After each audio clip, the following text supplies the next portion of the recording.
돈 버는 법 알게 되는 법규 10가지. 첫 번째, 유사시 소방관 요청을 거절한 경우 불이 난 현장은 가급적 멀리서 구경해야 합니다. 소방관이 도와달라고 요청했을 시 도망가거나 정당한 사유 없이 거절하면 경범죄 처벌법 제3조 1항 29호로 10만원 이하 벌금이나 구류 또는 과료 형태로 처벌될 수 있기 때문입니다. 두 번째, 교통사고가 나면 반드시 해야 하는 5가지 조치. 다친 사람이 있으면 119 부르기, 112에 교통사고 신고하기, 휴대폰을 꺼내서 현장 사진 여러 각도로 최대한 많이 찍어 확보하기, 스프레이가 있으면 차량 바퀴 또는 부상자의 위치를 표시하기, 사고를 목격한 목격자의 연락처 받아두기. 이것은 필수 5대 수칙이니 꼭 암기하셔야 합니다.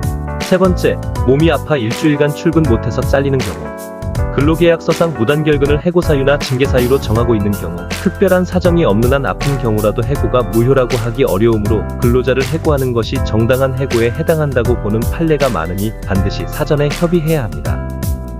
네 번째, 비 오는 날 지나가는 자동차에 물벼락 맞았을 때 비가 올 때 지나가는 차에 의해 물벼락을 맞으면 도로교통법 제49조 1항에 따라 과태료 부과와 세탁비 부과로 보상받을 수 있으니 차량 번호와 주변 CCTV 위치를 확인해서 인근 경찰서에 신고하면 보상받을 수 있습니다. 다섯 번째, 잘못 송금된 돈을 사용할 경우 자신의 계좌로 타인이 잘못 송금한 돈을 임의로 쓰면 5년 이하의 징역 또는 1,500만원 이하의 벌금이 적용되니 예금주에게 이체를 하거나 은행에 전화해서 송금에 착오가 있었다는 사실을 반드시 알려야 합니다.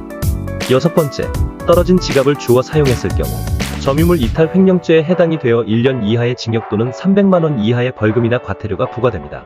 하지만 소유자를 찾아줄 목적으로 임시 보관할 경우에는 해당되지 않으므로 경찰서에 가급적 빠르게 전달해야 합니다. 일곱 번째, 신용카드를 분실했을 때 책임.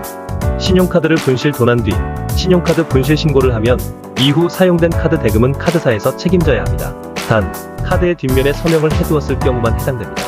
서명이 없을 시에는 카드사에서 책임져 주지 않으니 신용카드 수령 시 반드시 서명란에 서명부터 해두세요. 여덟 번째, 돈을 빌려줄 때 반드시 빌려준 증거를 남겨야 합니다. 차용증에는 되도록 인감도장을 찍고 인감증명서까지 받아두면 좋습니다.